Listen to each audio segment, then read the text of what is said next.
नमस्कार। आज हम एक ऐसे विषय पर बात कर रहे हैं जो आजकल शायद हम सब के जीवन को छूता है। ये है आज की शोर भरी दुनिया और इसमें शांति की तलाश। इसके लिए हमारे पास कार्डिनल रॉबर्ट सारा की किताब मौन की शक्ति, शोर के विरुद्ध शांति के कुछ महत्वपूर्ण अंश हैं और आज हम इन्हीं पर थोड़ी गहराई से बात करेंगे। हमारा मकसद है इन विचारों को समझना और ये जानना कि इस किताब के हिसाब से मौन हमारे जीवन में क्यों और कैसे ज़रूरी हो सकता है, खासकर आज के ज़माने में। ऐसा लगता है जैसे शांति मिलना बहुत मुश्किल हो गया है। पहली बात जो दिमाग में आती है, और शायद सभी महसूस करते होंगे, यार आजकल दुनिया वाकई कितनी शोरगुल वाली हो गई है ना? हाँ, ये तो है। मतलब हर तरफ से आवाजें, गाड़ियां, मशीनें तो हैं ही, पर फोन की घंटियां, सोशल मीडिया नोटिफिकेशंस, विज्ञापन, बातें जो कभी खत्म ही नहीं होती। ऐसा लगता है जैसे हम 24 घंटे किसी न किसी तरह के शोर से घिरे हुए हैं। लेकिन ये किताब कहती है कि यह शोर सिर्फ बाहरी नहीं है। चलिए इसे थोड़ा और समझते हैं। बिल्कुल सही कहा। इन अंशों के अनुसार ये शोर सिर्फ हमारे कानों तक ही सीमित नहीं है। नहीं, ये उससे कहीं ज्यादा गहरा है। ये हमारे दिल और आत्मा तक पहुंचता है, उन्हें प्रभावित करता है। लेखक का मानना है कि ये लगातार का शोर हमें अपनी आंतरिक सच्चाई से, अपने आप से, और जिसे स्रोत में परमेश्वर की आवाज कहा गया है, शायद हमारी अंतरात्मा की आवाज या एक गहरी आध्यात्मिक चेतना, उससे दूर ले जाता है। अच्छा। तो हाँ, ये सिर्फ बाहरी ध्वनियों का कोलाहल नहीं है, बल्कि हमारे अंदर भी एक निरंतर शोर चलता रहता है। अंदरूनी शोर। जैसे हाँ बिल्कुल। विचारों का, चिंताओं का, योजनाओं का, विकर्षणों का। ये एक आंतरिक कोलाहल है जो हमें कभी शांत नहीं होने देता। हमें सतह पर ही उलझाए रखता है एक तरह से।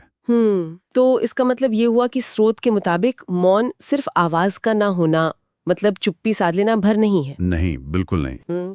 किताब तो यहाँ तक कहती है कि मौन परम शांति और शक्ति का स्रोत है। यहाँ बात वाकई दिलचस्प हो जाती है। इसका क्या मतलब है? अगर ये सिर्फ आवाज की कमी नहीं है, तो फिर ये है क्या? कोई खालीपन? हाँ, ये एक बहुत महत्वपूर्ण बिंदु है जिस पर किताब जोर देती है। स्रोत इसे बिल्कुल भी खालीपन या शून्यता नहीं मानता, बल्कि मौन को एक बहुत ही सक्रिय और गहरी अवस्था के रूप में देखा गया है। सक्रिय मौन? हाँ, सक्रिय। ये वो स्थिति है जहां व्यक्ति बाहरी शोर से हटकर अपने भीतर उतरता है और स्वयं से, अपने अस्तित्व के मूल से गहराई से जुड़ता है। इसे आप आत्म साक्षात्कार का, अपने होने के एहसास का एक क्षण कह सकते हैं। स्रोत ये भी कहता है कि इसी गहरे मौन में व्यक्ति ईश्वर की उपस्थिति का या उस परम शक्ति का अनुभव कर पाता है।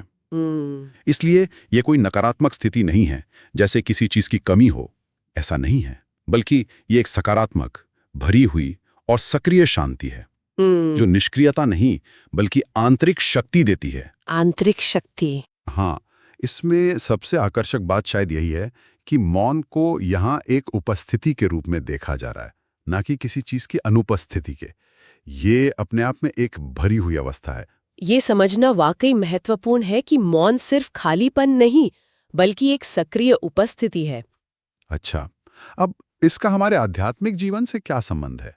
स्रोत में ये भी साफ कहा गया है कि प्रार्थना और ध्यान तभी गहरे हो पाते हैं जब उनके पीछे मौन की ये शक्ति काम कर रही हो। हाँ, स्रोत का तर्क इस मामले में बहुत स्पष्ट और सीधा है। देखिए, लेखक का मानना है कि शोर, चाहे वो बाहरी हो या आंतरिक, वो हमें लगातार बाहरी दुनिया की ओर खींचता है ना? हमारी इंद्रियों को उत्तेजित करता है, मन को भटकाता है और हमें सतही चीजों, तात्कालिक इच्छाओं और क्षणिक सुखों में उलझाए रखता है। बिल्कुल। इसके ठीक विपरीत मौन हमें अंदर की यात्रा पर ले जाने का मार्ग है। ये आत्मचिंतन, आत्मनिरीक्षण और आंतरिक जागरूकता को बढ़ावा देता है। अच्छा, किताब के अनुसार ईश्वर की आवाज, या जिसे हम अंतरात्मा की पुकार कह सकते हैं, वो बहुत धीमी, सूक्ष्म और कोमल होती है। अब दुनिया के इस कानफोड़ू शोरगुल में या मन के अंतहीन कोलाहल में उसे सुनना लगभग असंभव है। हाँ, ये तो है। उसे केवल एक शांत, स्थिर और ग्रहणशील मन ही महसूस कर सकता है, सुन सकता है। और अगर इसे बड़े परिप्रेक्ष्य में देखें तो मौन आंतरिक जागरूकता, आत्मज्ञान और जिसे स्रोत, ईश्वर या परम सत्य कहता है, उसके साथ गहरे जुड़ाव के लिए एक अनिवार्य शर्त बन जाता है। अनिवार्य शर्त। हाँ, इन अंशों के अनुसार बिना मौन के सच्ची आध्यात्मिक गहराई पाना संभव नहीं लगता। शोर हमें बाहर फेंकता है, मौन हमें भीतर खींचता है। आपने बताया कि मौन हमें भीतर ले जाता है और ईश्वर या अंतरात्मा की आवाज सुनने में मदद करता है। स्रोत में एक और बहुत ही मार्मिक और विचारणीय पहलू उठाया गया है, वो है पीड़ा और मौन का संबंध। हाँ। किताब कहती है कि जब इंसान बहुत ज्यादा दर्द या गहरे दुख में होता है तो शब्द अक्सर बेकार, खोखले और अपर्याप्त लगते हैं। ऐसी स्थिति में मौन मदद कर सकता है। ये कैसे संभव है? आमतौर पर तो हम सोचते हैं कि दुख में शब्दों से, सहानुभूति से सहारा मिलता है। मौन कैसे मदद करेगा? ये थोड़ा विरोधाभासी लगता है। हाँ, ये बिंदु वास्तव में बहुत गहरा है और शायद हमारे सामान्य अनुभवों से थोड़ा अलग भी है। स्रोत बताता है कि पीड़ा या गहरे दुख के क्षणों में शब्द अक्सर उस अनुभव की गहराई को छू नहीं पाते। कभी कभी वो उसे कमतर आंकते हैं या फिर बहुत ज्यादा तार्किक बनाने की कोशिश करते हैं।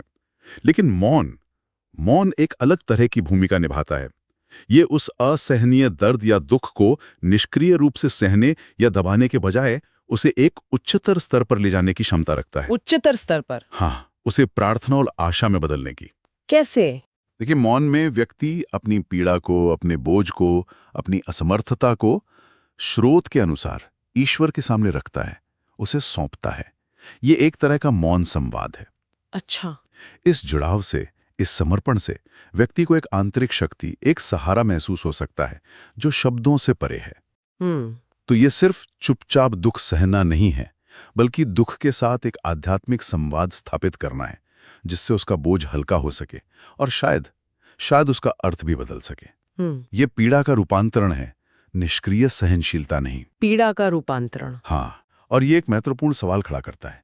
क्या हम अक्सर पीड़ा के क्षणों में या दूसरों की पीड़ा देखकर उस खालीपन को भरने के लिए अनावश्यक शब्दों का प्रयोग करते हैं? क्या हम मौन की इस परिवर्तनकाली शक्ति को, पीड़ा के साथ चुपचाप उपस्थित रहने की क्षमता को अनदेखा कर देते हैं? हाँ, शायद करते हैं। शायद मौन में पीड़ा के साथ रहने का साहस आज कम होता जा रहा है। ये वाकई सोचने वाली बात है कि कैसे मौन पीड़ा को भी एक अलग आयाम दे सकता है। हाँ। तो कुल मिलाकर स्रोत मौन और शोर के बीच एक बहुत स्पष्ट और तीखा अंतर प्रस्तुत कर रहा है। हाँ, बिल्कुल। ऐसा लगता है जैसे ये दो विपरीत शक्तियां हैं। शोर हमें बिखेरता है, बेचैन करता है, अधीर बनाता है और एक सतही भागदौड़ वाले जीवन की ओर धकेलता है। सही कहा। दूसरी ओर मौन हमें केंद्रित करता है, हमें अपने भीतर लाता है, धैर्य सिखाता है और एक गहरे, अधिक अर्थपूर्ण जीवन की ओर मार्गदर्शन करता है। बिल्कुल। स्रोत तो यहाँ तक कहता है कि मौन बुराई के खिलाफ सबसे शक्तिशाली हथियार है। हाँ। ये एक बहुत बड़ा दावा है। तो इस सब का निचोड़ क्या है? मौन हथियार कैसे हो सकता है? ये तो निष्क्रिय लगता है। ये वास्तव में एक शक्तिशाली और शायद थोड़ा चौंकाने वाला दावा है।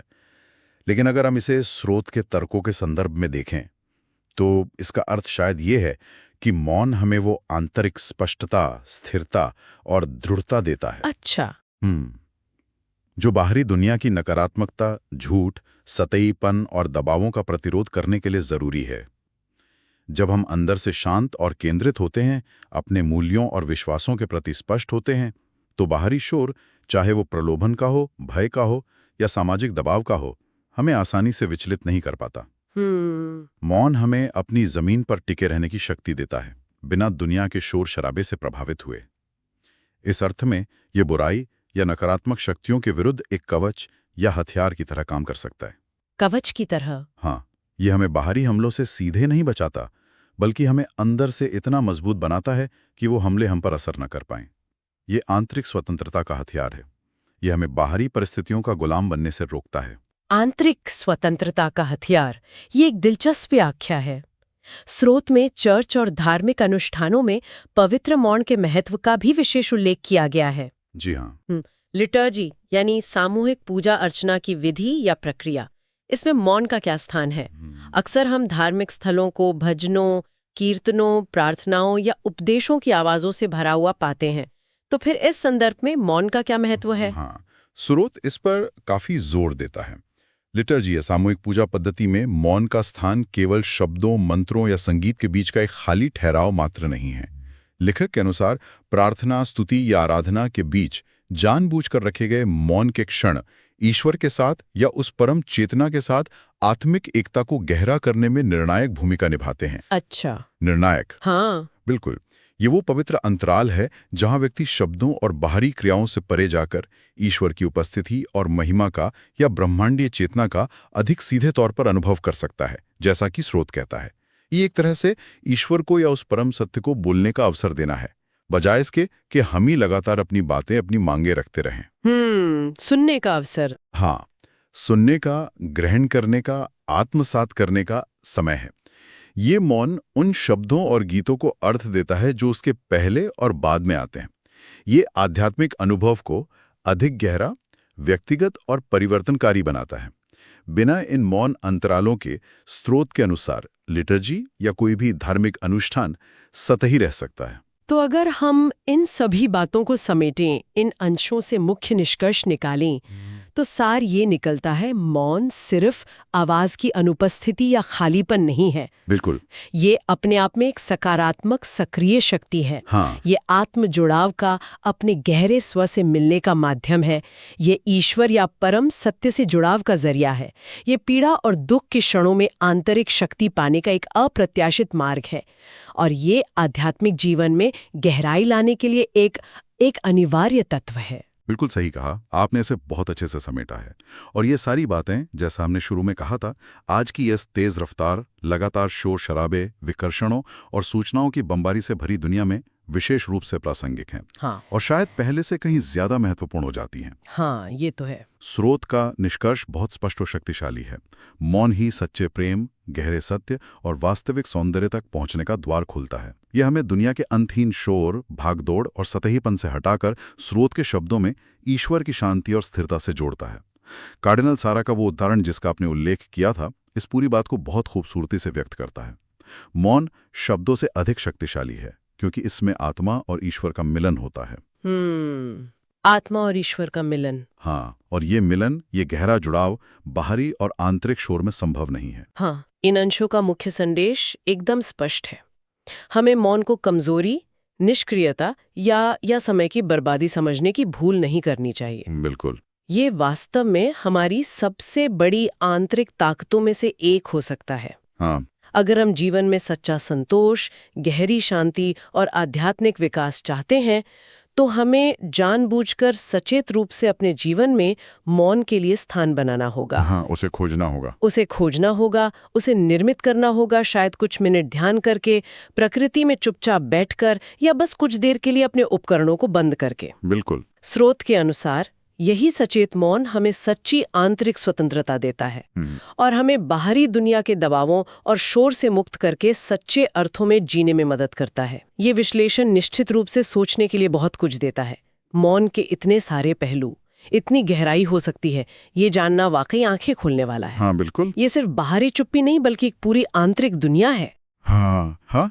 अंतिम विचार इस पूरी चर्चा से एक प्रश्न जो मेरे मन में लगातार घूम रहा है वो ये है कि क्या आज की इस तकनीक केंद्रित दुनिया में, जहां 24 घंटे कनेक्टेड रहने पर, हर पल कुछ न कुछ पोस्ट करने, शेयर करने या जानने पर इतना जोर है, क्या जानबूझकर मौन का अभ्यास करना, कुछ देर के लिए स्वेच्छा से डिस्कनेक्ट होना, अपने आप में एक क्रांतिकारी कार्य बन गया है? क्रांतिकारी कार्य? हाँ, क्या आज के युग में मौन को चुनना शोर के इस नए किस्म के अत्याचार के खिलाफ सबसे बड़ा विद्रोह है? ये एक ऐसा विचार है जिस पर हम सभी को शायद अपने जीवन के संदर्भ में, अपनी प्राथमिकताओं के बारे में गंभीरता से मनन करना चाहिए।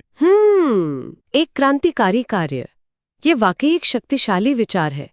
इस गहरी और विचारोत्तेजक चर्चा के लिए आपका बहुत बहुत धन्यवाद। इसने निश्चित रूप से मौन को देखने का एक नया दृष्टिकोण दिया है।